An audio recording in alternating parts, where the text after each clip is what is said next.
Ուշադիր եղեք ջեռուցման կաթսաներին, չանջատեք գազի արտահոսքի ձայնը ազդանշանային սարքերը, ձմռան մոտենալու հետ բնակչությանը խորհուրդ են տալիս ներտնային սպասարկման AEG սերվիսից, հիշեցնում, երկրում հաշվառված 664,723 գազի բաժանորդների տուն ծառայության տեսուչները կարող են տարվա մեջ 3-րդ ստուգման գնալ անվճար, եթե իհարկե ռիսկ կա, հանձնարարված է արգելել ինքնաշեն պահանջվող նորմերի և տեղադրման կանոնների խախտումով գազասարքերի շահագործումը։ Ամենակարևորն այն է, որ խաղի հավասար պայմաններ ապահովվեն ամերիկացի, ֆրանսիացի, ռուս և այլ գործարարների համար։ Այս պահանջով է Վաշինգտոնը Երևանում գումարել հայ-ամերիկյան առևտրի ու ներդրումային հարցերով խորհրդի նիստը։ Ուրախ կլինենք ամերիկյան կապիտալի ավելացում տեսնել Հայաստանում, հյուրերին ուղերձ է հղել վարչապետը։ Բիզնեսի սպասած կրկնակի հարկումից խուսափելու նախագծի վերաբերյալ ամերիկյան կողմը լրացուցիչ հիմնավորում է ուզել կառավարությունից։ Հանդիպումը քննարկելու լուծում է փնտրելու հայաստանյան գործարար միջավայրի կոռուպցիայից մինչև սանիտարական խոչընդոտների համար։ Պետական չինովնիկից կախված որևէ հարաբերության նույնպես մինիմալացումը շատ լավ է,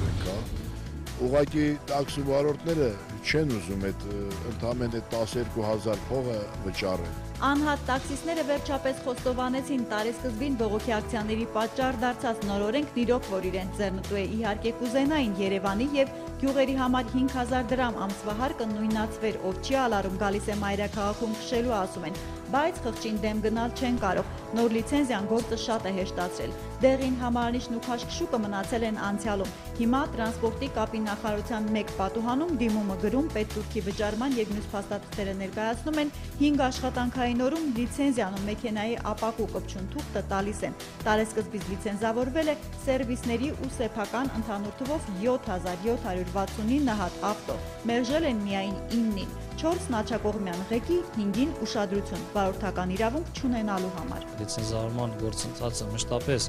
գտնվում է Հայաստանի Հանրապետության տրանսպորտի և կապի նախարարի անմիջական հսկողության տակ։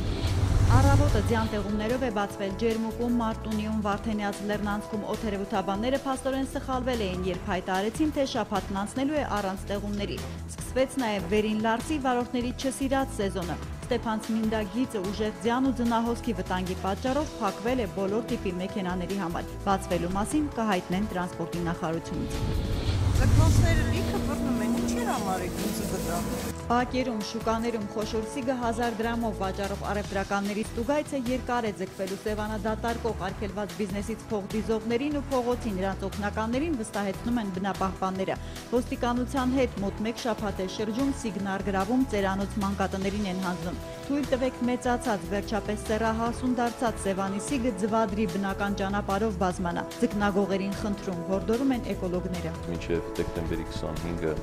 ամբողջությամբ պիտի կարողանանք փակել Սևանը որսագողերի հետ կապված, միևնույն ժամանակ նաև հունվարի 6-ից մինչև հունվարի 20-ը։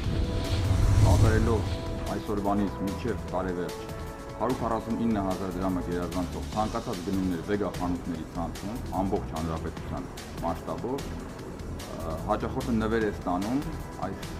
Smart Box-ը։ Սարքը Ռոստելեկոմի OTT Over the Top հեռուստատեսություն ընդամենը 2.5 մեգաբիտ վայրկյան ինտերնետով աշխատեցնելու համար է բոլոր այն վայրերում, որտեղ ընկերությունը դեռ չկա, այլ օպերատորի համացանց է աշխատում։ Շուկային հերթական տեխնոլոգիական նորույթն առաջարկելով Վեգան ու Ռոստելեկոմը բացում են ամանորի անակնկալների պարկը, հայտարարում։ Առաջարկից օգտվողները կկարողանան նաև OTT-ով Ռոստելեկոմի փաթեթի 45 հավելյալ վճարի դեպքում 80 հեռուստաալիքները 6 ամիս շարունակ անվճար դիտել, մուլտիսկրինից օգտվել, տեսագրել եթերը մինչև 5 օրվա վաղեմության հաղորդում նայել, ինչու չէ ինտերնետի վիդեոները TV-ով ցուցադրել։ Սարքի հնարավորություն են ձեռնում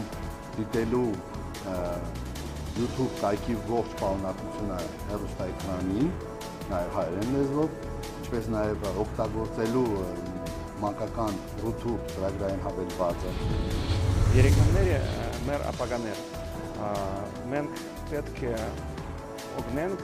նրանց սովորել։ Հայերենով շարունակել արվեստի կուբիզմ ուղղության եւ Գաֆէսչյան կենտրոնի հետ 2011-ից մեկնարկած թանգարան դպրոց կապի սերտացման ծրագրերի մասին պատմելը դեռևս Անդրեյ Պատախինի ուժերից վեր է։ Փոխարենը Բիլայնի հնարավորության շրջանակում է հայ երեխաներին ծանոթացնել մշակութային նորույթներին։ Աշակերտներին նախ ցուցադրում են կենտրոնի գեղարվեստական ապակեգործության եւ գրաֆիկայի սրահում ներկայացված Չեխ Լիբենսկու եւ Բրիխտովայի գործերն ապապատմում արվեստի մոդեռն այդ ճյուղի մասին, որից հետո դպրոցականներն իրենք կուբիստական աշխատանքներ են ստեղծում։ Մենք արդեն ունեցել ենք 30-ից ավել կրթական ծրագրի հանդիպումներ եւ 500-ից ավելի երեխա է մասնակցել։ Նոյեմբերի 17-ին Nasdaq OMX Armenia-ի հարթակում արտարժութային գործարք դարձյալ չի կնքվել։ Նոյեմբերի 18-ի համար տարադրամային շուկայում Կենտրոնական բանկի հայտարարած միջին փոխարժեքները հետևյալն են։ Թանկարժեք մետաղների համար էլ Արջին բանկն առաջարկում է հիշյալ գնանշումները։